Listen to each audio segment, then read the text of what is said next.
continued to shoot meth until I was, I'd say about 18, and then I learned how to cook it.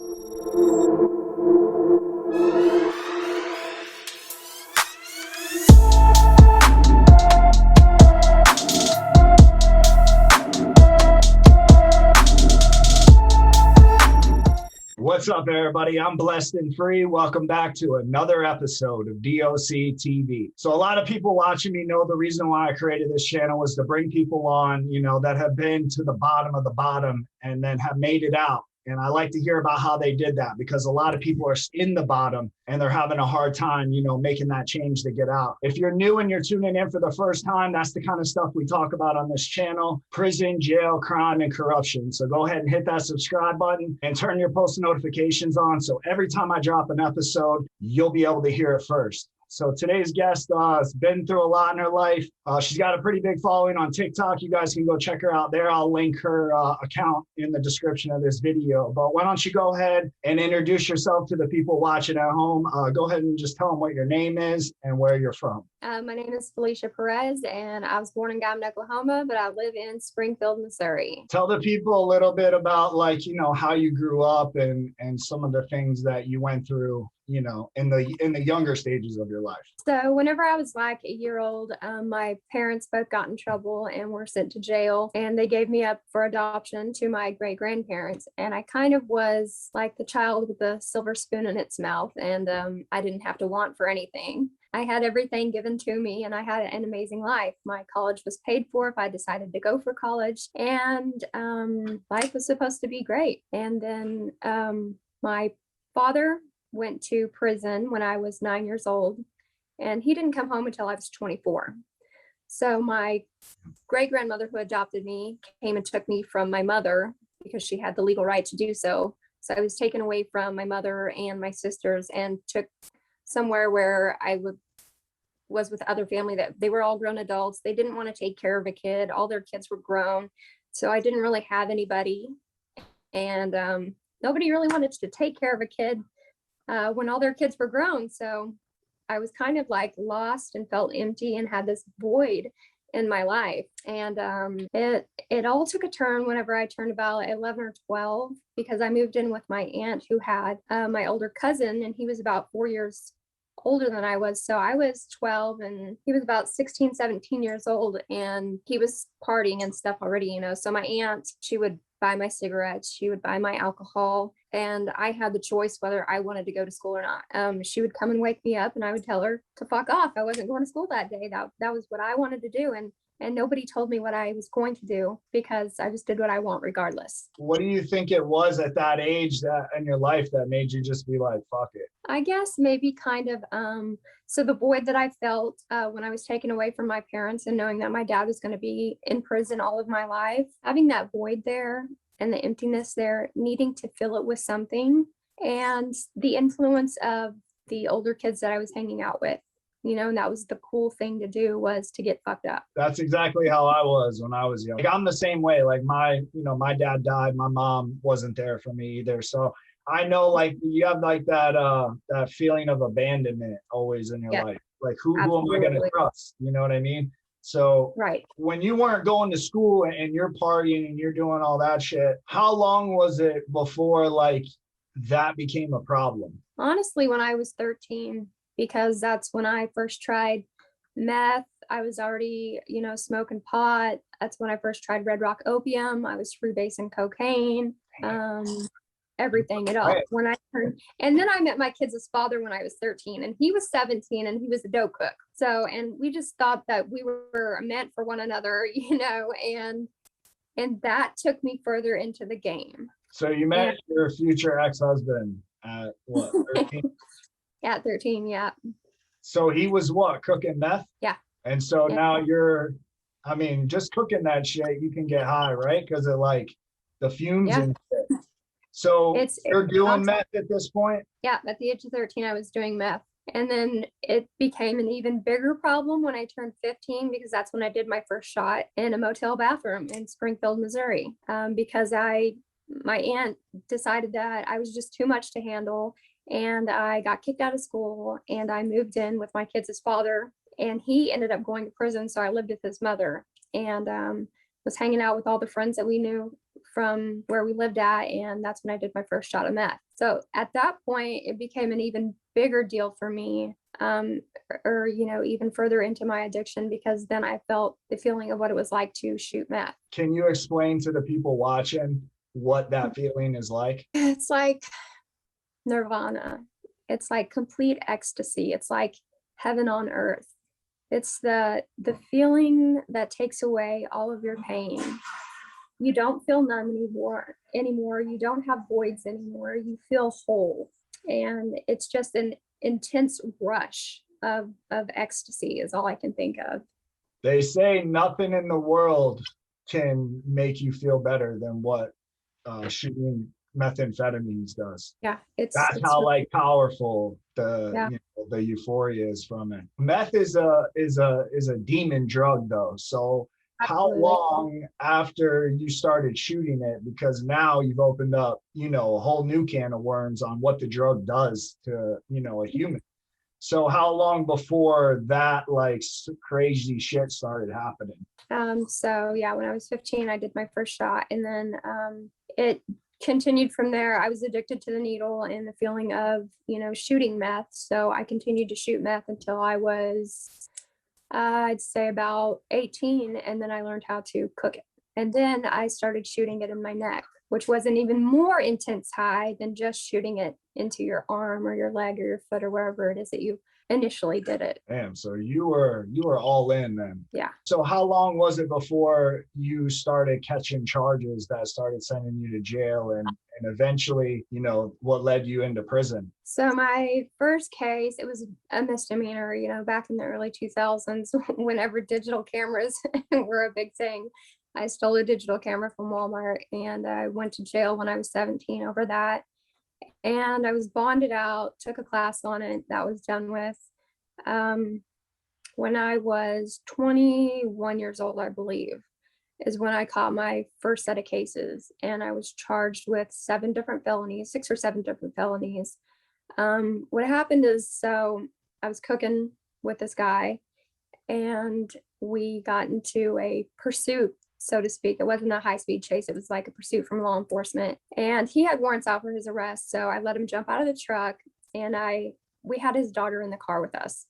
And I was like, oh my gosh, I do not want to get this child into all of this drama, So I let the cops get behind me, and I went up to the grandparents' house and I let her out. There, I was charged with possession of precursors, possession with the intent to distribute, possession with intent to manufacture, first-degree child endangerment. When I got to jail, I was charged with possession in a correctional facility and possession itself, because I had the meth on me. And all of that was thrown out. I was in jail on $150,000 cash only bond, and I was co-bonded by a lawyer the next day. And all of it was dropped due to illegal search and seizure, except for the possession in a correctional facility. And I was put on 5 years paper for that. And that's when they were doing the 30 for 30. So you got 30 good days and you could get off paper early. So I did the 2.5 years and I got off of that. And when I turned 24, I caught my first set of cases that got me sent to prison, which were the unlawful possession of a firearm and receiving stolen property. I sat in the Dallas County Jail for 6 months on that, and then went to prison and did 6 months, and got out for 9 months.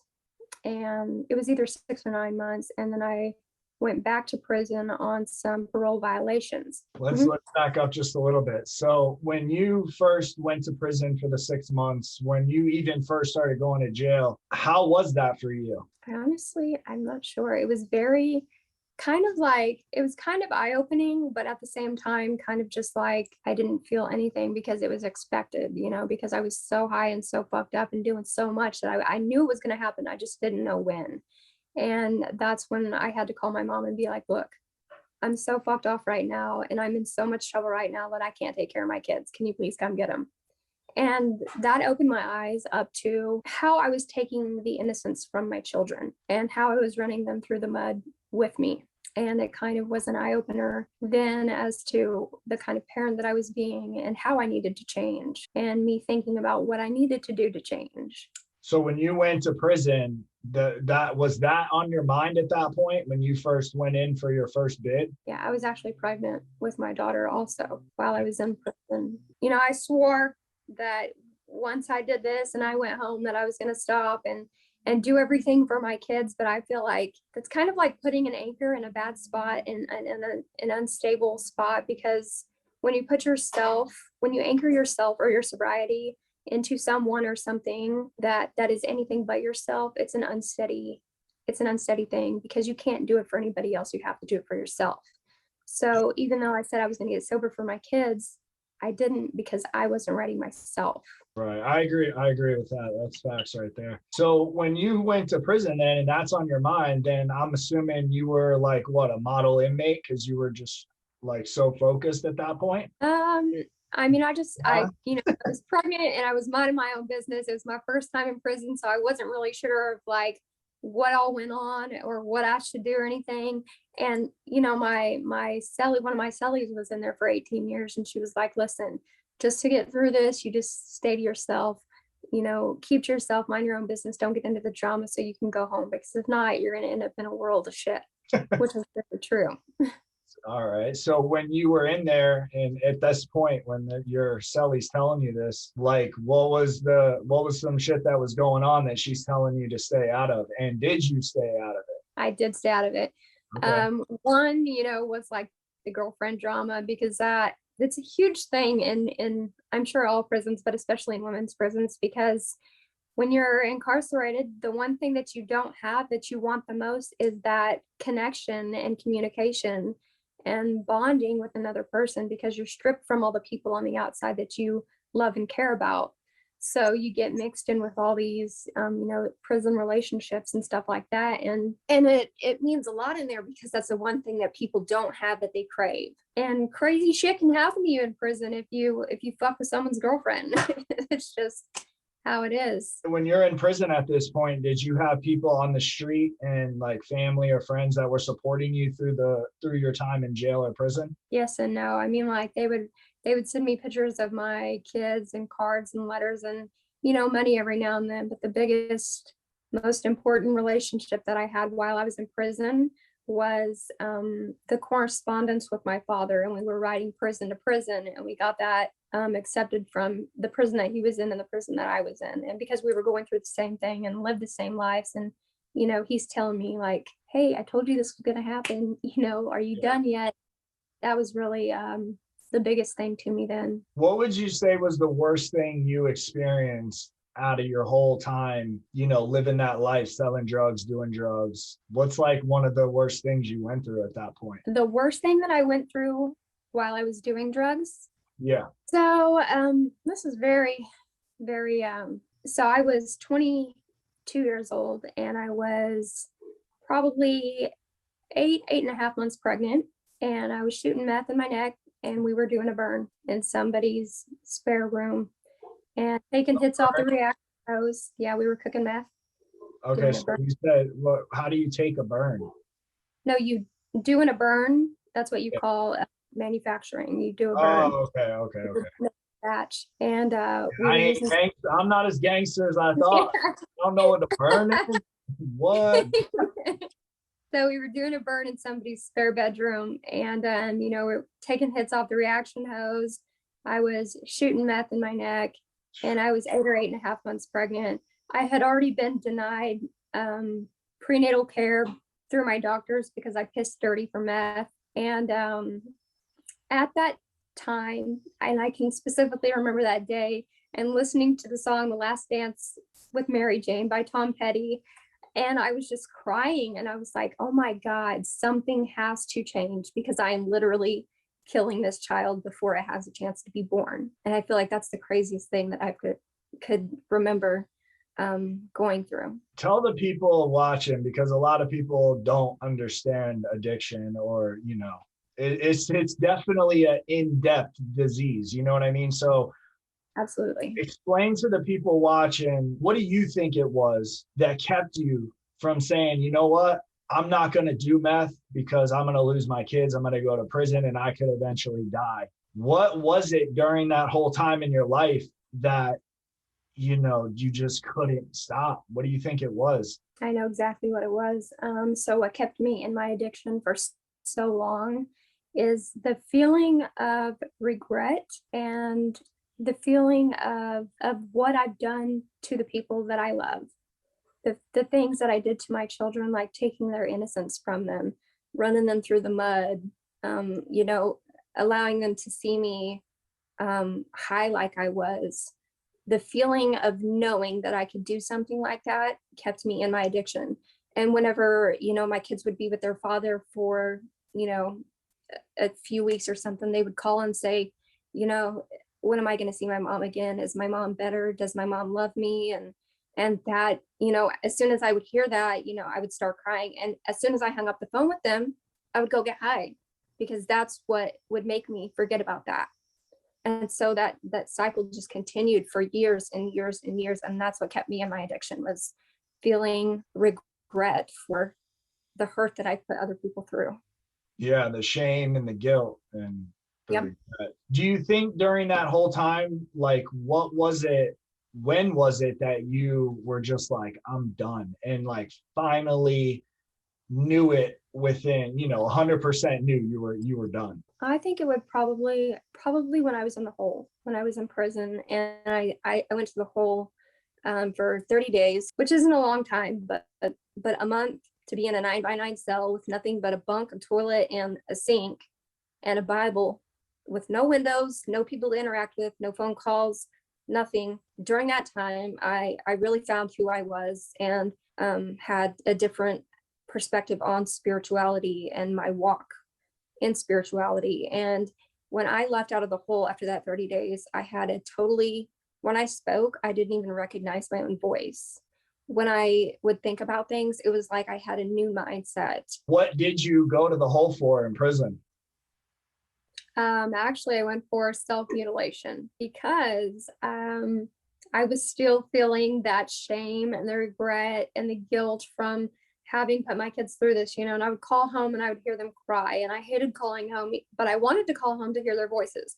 But every time I called, they were crying because their mom was gone, so I was just still having all of those feelings. And a long time ago, I started cutting when I was like 10 or 11, and when you're in there, I mean, what else do you do? So I took a lighter and I was burning myself just to get rid of all the anxiety and the anxiousness and the negativity that I was feeling, the heaviness in my soul, and it would release that feeling. And well, my footy, the person that slept in front of me, told on the cops to me, and they came and did a strip search and was like, okay, well, you got to go to the hole. Have you since prison struggled with any of that, or you're all right now? No, I'm good. Yeah. All right, good. How did the change happen? You've obviously been through a lot of shit. You've done a lot of crazy shit, it sounds like. So, like, how did that process go for you, making the change? So, I mean, like, what I believe in or what works for me, of course, is not going to work for everybody else. And everybody else might not believe what I believe in, but I do feel like I'm a Christian, and I do believe in God. And the God that I serve has completely changed the person that I am from the inside out. And I feel like there's a difference in believing and walking. And before, I always believed, but I never walked with him. And once I started walking with him, I started changing. And the more that I walked and the more that I believed and the greater my faith grew, the stronger it all became. And that's what just totally changed my life and my perspective and myself. I always believed, but I never, put any action behind it. I never did anything Right. to get that. So what does life look like for you today? I couldn't ask for a better life, honestly. I have been sober for many, many years now. I have done AA meetings and NA meetings. I have sole custody of all of my children. And I have went to each of my kids and asked them for their forgiveness, and they've forgiven me. And we've just continued to work year after year on our relationship with one another. and we're just being the family now that we were supposed to be all along. So this is exactly why I bring people on this channel. You guys can obviously, hear from her story that she's done and been through a lot of crazy shit, a lot of stuff that people don't come back from. Usually people fall into that life and that's it to the very end. That's what they go through if they don't die. I'm proud of you. You've done good with your life. You turned it around. You got your kids back, full custody, being a mom. That's what it's all about. So big salute to you for, coming through when you needed to. So absolutely. I know you got a TikTok though. I want you to be able to share it in case, anybody watching, go follow her on TikTok. And what do you do over there on TikTok? Really, it's just about what I've been through in my life, kind of what we're doing on here, my sobriety, things that I've overcome, and my family all in one. All right, so you heard it first. Go ahead and check her out on TikTok. I'll link her account in the description of this video. And if you're new and you're tuning in for the first time, this is the kind of stuff we talk about. So just go ahead and hit that subscribe button and turn your post notifications on all, so every time I do drop an episode, you can hear it first. And with that, it's DOC TV, and we're out.